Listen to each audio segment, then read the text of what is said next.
Halo Bu Sisil dan teman-teman, hari ini saya akan menjelaskan proses pembentukan asam amino dari kode genetik. Semua ini berawal dari DNA yang memiliki struktur double helix. Ada yang dari 5 ke 3 dan ada yang dari 3 ke 5. Helix ini harus dipisahkan oleh enzim bernama enzim helikase. Menjadi garpu replikasi dan terbagi menjadi dua seperti ini. Tada! Nah, setelah terbuka seperti ini, kita namain dulu ya. Yang dari 5 ke 3 itu biasa kita sebut coding, karena dia adalah patokan kode pita DNA yang paling pertama.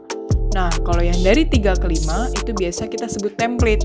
Sama kayak definisi template pada umumnya, template itu kan sesuatu yang nanti bisa diisi untuk keperluan format berikutnya. Begitu juga dengan pita DNA yang ini, nanti dia akan diisi oleh mRNA.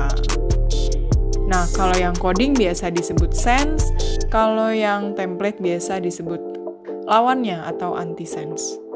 Nah, kebetulan saya mendapatkan data pita template untuk merumuskan asam amino yang terbentuk.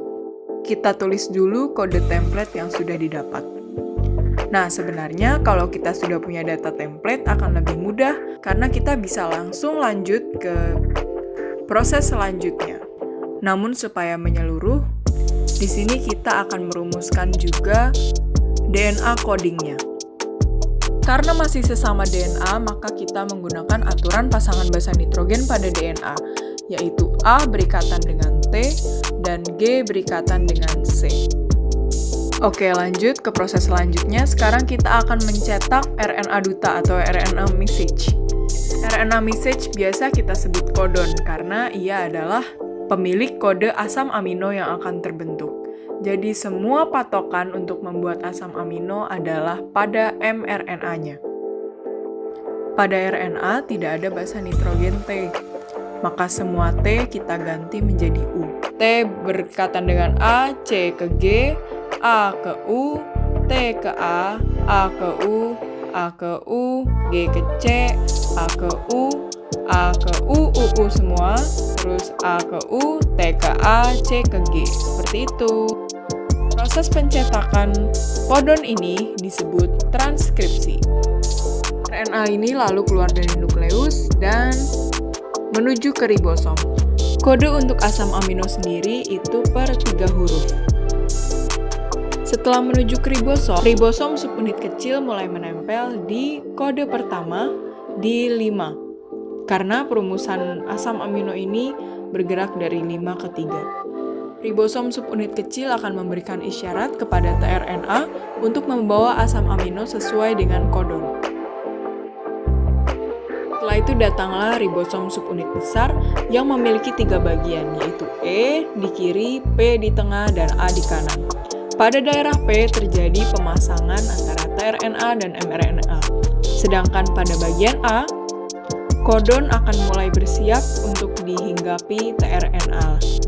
Setelah proses pemasangan selesai, ribosom subunit besar akan bergeser terus ke arah 3.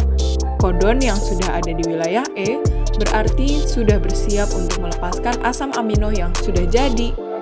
Hal ini berlangsung sampai kodon stop berada di wilayah A. Ini mengisyaratkan kepada ribosom untuk berhenti membuat asam amino. Asam amino yang terbentuk masih dalam bentuk singkatan nih. Panjangannya kita punya kodon stop, tirosin, serin, fenilalanin, dan diakhiri dengan kodon stop. Keseluruhan proses penerjemahan kodon menjadi asam amino biasa kita sebut dengan translasi.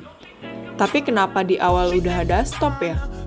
Kodon stop ini disebabkan oleh mutasi DNA, yaitu perubahan urutan basa nitrogen pada DNA yang sering kali terjadi selama replikasi dan atau rekombinasi.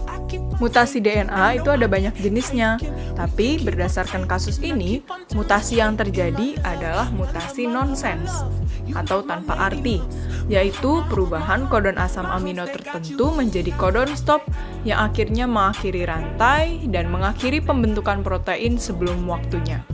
Makanya nggak ada kodon startnya, karena kodon startnya berubah jadi kodon stop. Jadi seharusnya pada kasus ini tidak ada asam amino yang terbentuk karena kodon paling pertama sudah menunjukkan kodon stop yaitu UAG, sehingga ribosom tidak akan menempel. Ini termasuk mutasi yang berbahaya karena bisa menyebabkan kurangnya produksi protein pada tubuh manusia.